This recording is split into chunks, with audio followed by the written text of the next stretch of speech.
क्या हाल है दोस्तों, कैसे हैं? मैं हूं बिलाल और हम सीख रहे हैं एसक्यूएल अल्केमी। तो आज की वीडियो में इसे मजीद एक्सप्लोर करेंगे, इसकी कुछ क्यूरीज को जानेंगे। और अब तक जो हमने काम किया है, हमने अपने मॉडल्स बना लिए हैं और अपने डेटा को पुट भी कर दिया है अपनी डीबी के अंदर। आज का हमारा सिनेरियो है कि हम किस तरह से कर अपने डेटा को गेट करेंगे डीबी से बाय ओआरएम फंक्शन के जरिए। तो इसको सीखते हैं डॉक्यूमेंटेशन से। अब हम ब्लाइंडली काम करते हैं, मुझे नहीं मालूम कि मैं किस तरह से कर डीबी से डेटा को गेट करूं। ठीक है, क्योंकि एसक्यूएल मुझे आती नहीं या मैं लिखना नहीं चाह रहा। तो एक तो एसक्यूएल का तरीका है, उसे हम नहीं यूज करना चाह रहे, हम ओआरएम को यूज करना चाह रहे हैं ताकि एसक्यूएल जो है वो हमारी ओआरएम खुद ही मैनेज करे। तो हम क्या करेंगे, दूसरा तरीका इस्तेमाल करेंगे, ओआरएम की फंक्शन को देखेंगे और उसके बारे में मुझे बिल्कुल भी नहीं मालूम। तो मैं आता हूं रेफरेंस गाइड के ऊपर और ओआरएम के डॉक्यूमेंटेशन में या ओआरएम की गाइड के अंदर। तो यहाँ पे मुझे बहुत सारी फंक्शनलिटी विद एग्जांपल इन्होंने लाकर दे दी है।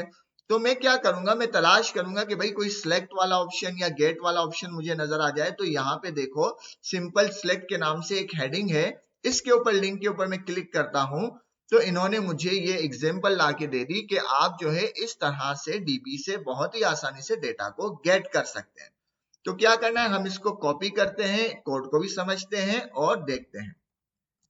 मैं आगे अपने कोड के ऊपर, यहाँ पे मैंने एक स्ट्रक्चर भी मेंटेन किया हुआ है। तो मैं कहूंगा एक फाइल बनाऊंगा, सिलेक्ट क्यूरी, आपका जो मन करे उस नाम से बना दे। मैंने एक फाइल बनाई और यहाँ पे कोड को कर दिया पेस्ट। ठीक है, कोड को पेस्ट करने के बाद अब इसको समझते हैं। यहाँ पे देखो तो मुझे सेशन चाहिए, मतलब सेशन को इंपोर्ट करना है, मुझे इंजन को इंपोर्ट करना है और मुझे यूजर को भी इंपोर्ट करना है। तो अगर हम क्रिएट वाली फाइल में जाएं, क्रिएट यूजर जहां पे हमने बनाया था, तो ये तीनों चीजें हमने यहाँ पे इंपोर्ट की हुई है। मैं इसको करता हूं कॉपी। कॉपी करने के बाद इसको यहाँ पे कर देते हैं पेस्ट। आपका अगर दिल करे तो इसको टाइप कर ले, मेरा बिल्कुल भी मन नहीं कर रहा कि मैं इसको टाइप करूं। मैंने यहाँ पे कॉपी पेस्ट कर दिया। ठीक है, अब हम कोड को समझते हैं। बहुत ज्यादा आसान है, कुछ भी नहीं है। देखो, तमाम कॉपी पेस्ट है, बस समझ के साथ कर रहे हैं। इसके आखिर में मैं आपको कुछ और ट्रिक्स भी बताऊंगा। तो इन्होंने क्या किया, सबसे पहले एक वेरिएबल बनाया सेशन के नाम से और उस सेशन के अंदर कॉल किया सेशन फंक्शन को, जो कि ओआरएम का फंक्शन है। यहां से हमने इंपोर्ट किया या यूं कह दो कॉपी पेस्ट किया। फिर उसके अंदर हमने इंजन को पास किया। इंजन क्या है, हमारी कनेक्टिविटी है डेटाबेस से। तो इस कोड से कर हमारी कनेक्शन बन गया, डेटाबेस से कनेक्टिविटी बन गई या कनेक्ट हो गए हम। और इस सेशन में हमने कनेक्शन बना दिया और उसमें सेव कर दिया।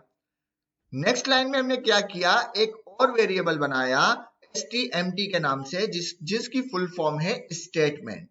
यह स्टेटमेंट के नाम से एक वेरिएबल बनाया और उसके अंदर सिलेक्ट के फंक्शन को कॉल किया। सिलेक्ट का फंक्शन हमने कहां से इंपोर्ट किया, सिलेक्ट का फंक्शन हमने एसक्यूएल अल्केमी से इंपोर्ट किया। और ये तमाम चीजें मुझे याद नहीं, मैंने तमाम डॉक्यूमेंटेशन से पढ़ी, आपके सामने कॉपी पेस्ट कर दी। तो सिलेक्ट का फंक्शन पहले ये देख ले, ये समझ लें कि काम क्या करता है। सिलेक्ट का फंक्शन काम करता है कि भाई आपको जिस पर क्यूरी करनी है, सबसे पहले आप अपने मॉड्यूल या अपने टेबल को सिलेक्ट कर लें। तो मैंने कहा भाई मेरा जो मॉड्यूल है उसको आप सिलेक्ट कर दें, मेरा मॉड्यूल सिलेक्ट कर दे। तो उसने मॉड्यूल को सिलेक्ट कर दिया। और मॉड्यूल क्या है हमारा, मैंने यहाँ पे डेटाबेस पे अगर आकर देखें तो हमारे किस मॉड्यूल से टेबल बना है, यूजर के जो मॉड्यूल से टेबल बना है वो है यूजर अकाउंट। इसी मॉड्यूल के जरिए हमने ये टेबल बनाया था। तो हमने इस मॉड्यूल को सिलेक्ट कर लिया या यूं कह दो इस टेबल को सिलेक्ट कर दिया।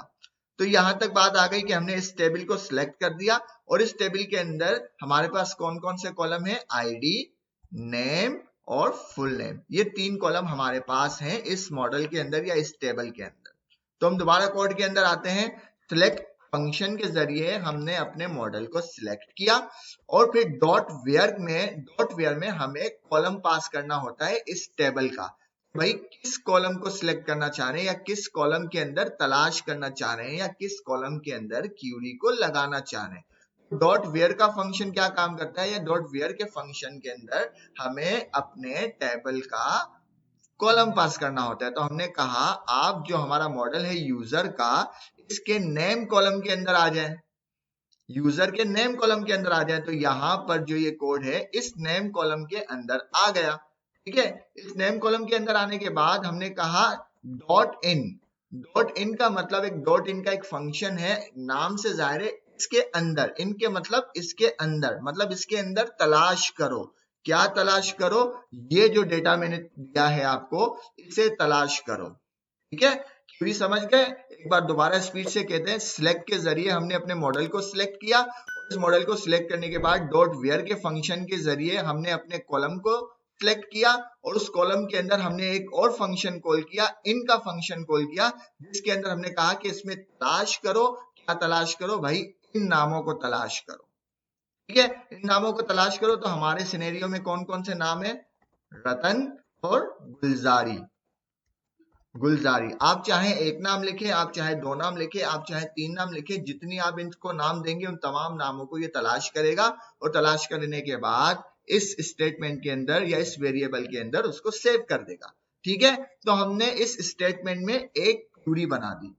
क्वेरी बनाने के बाद हमने क्या किया? फॉर लूप चलाया, और फॉर लूप चलाने के बाद हमने कहा सेशन, ठीक है। सेशन, ये रहा सेशन। इस कनेक्शन के अंदर हमने एक और फंक्शन को कॉल किया, स्केलर को। अब स्केलर का क्या काम है ये समझ लें। स्केलर का काम है क्यूरी को एग्जीक्यूट करना, क्यूरी को चलाना। तो हमारी क्यूरी कहाँ है? स्टेटमेंट के अंदर हमारी क्यूरी है। तो ये क्यूरी हमने इसको पास कर दी। पास कर दी तो इसका मतलब क्या हुआ कि जब सेशन ने स्केलर के फंक्शन को चलाएगा तो उसके अंदर ये क्यूरी चल जाएगी और डेटा आ जाएगा, और जब डेटा आ जाएगा तो उसके ऊपर हमने फॉर लूप चला दिया, और फॉर लूप चलाने के बाद उसको हमने सिंपली प्रिंट कर दिया, ठीक है, और कुछ भी नहीं किया। तो अब इसको सेव करते हैं, अपने कोड को चलाते हैं। कोड हमने क्या लिखा था? पाइथन, सॉरी फाइल हमने बनाई थी पाइथन सिलेक्ट क्यूरी के नाम से। अब जैसे ही मैं कोड चलाता हूं तो मुझे मेरा डेटा मिलना चाहिए। मैंने अपने कोड को चलाया, देखो मेरा कोड जैसे ही चला तो उसने खुद ही एसक्यूएल लिख दी। ये देखो एसक्यूएल लिखी हुई है, इसने खुद ही एसक्यूएल मेंटेन की है, हमने नहीं लिखा। ये एसक्यूएल लिखी हुई है इतनी, फ्रॉम यूजर से लेकर ये एसक्यूएल की क्यूरी है जो कि ओआरएम ने खुद ही मेंटेन किया। और उसके बाद ये जो डेटा है मुझे सिंपल इसने ये डेटा लाकर दे दिया, रतन और गुलजारी लाल का फुल नेम, और दोनों का फुल नेम आ गया, ठीक है। ये पूरा डेटा आईडी, नेम और फुल नेम इन दोनों का इसने लाकर दे दिया। अब इसे अगर आप तीसरा भी डेटा पास करना चाहें तो ये भी कर सकते हैं। अगर इसको आप बाय आईडी को क्यूरी करना चाहें तो बाय आईडी भी क्यूरी कर सकते हैं। लाइक मैंने इसको कहा भाई 3 आईडी के ऊपर जो भी डेटा लेकर आओ। इसको मैंने दोबारा क्लियर किया और इसको दोबारा चलाया, तो अब जो है मुझे डेटा मिलना चाहिए बलमा का, ठीक है। ये आ गया बलमा का डेटा। तो बाय आईडी भी क्यूरी कर सकते हैं, बाय नेम भी कर सकते हैं, बाय फुल नेम भी कर सकते हैं। ये तमाम कॉलम है, किसी भी कॉलम के ऊपर आप इसमें क्यूरी कर सकते हैं। तो यहां तक बात समझ में आ गई। अच्छा, तो एक और क्यूरी बनाते हैं और उसको देखते हैं। तो हमने क्या किया? हम यहाँ पे बनाते हैं यूजर के नाम से, और यूजर के अंदर हमने कहा सेशन। सेशन के अंदर है डॉट क्यूरी। डॉट क्यूरी को हम कॉल करेंगे, और किसके ऊपर क्यूरी करनी है? मुझे क्यूरी करनी है भाई हमारे इस यूजर मॉडल के ऊपर।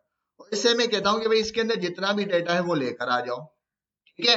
इसके अंदर जितना भी डेटा है वो लेकर आ जाओ, और लेकर आने के बाद क्या काम करो? इसी के ऊपर हमने फॉर लूप चला दिया। इसको मिटा देते हैं, और यहाँ पे मैंने कहा यूजर, और इसको यूजर्स कर देता हूं क्योंकि हमने यहाँ पे यूजर को एक और भी यूज कर दिया। इसको मैं कहता हूँ यूजर्स।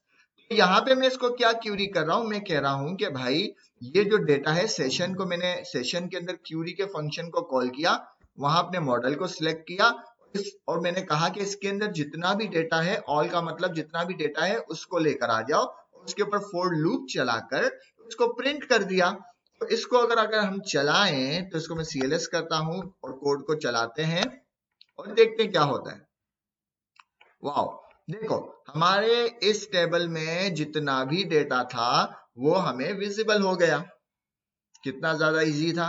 और ये जो मैंने फंक्शन है ये मैंने चैट जीपीटी से पता किया कि भाई किसी मॉडल का अगर मुझे तमाम डेटा चाहिए तो मैं किस तरह लाऊंगा। उसने मुझे ये फंक्शन लाकर दे दिया।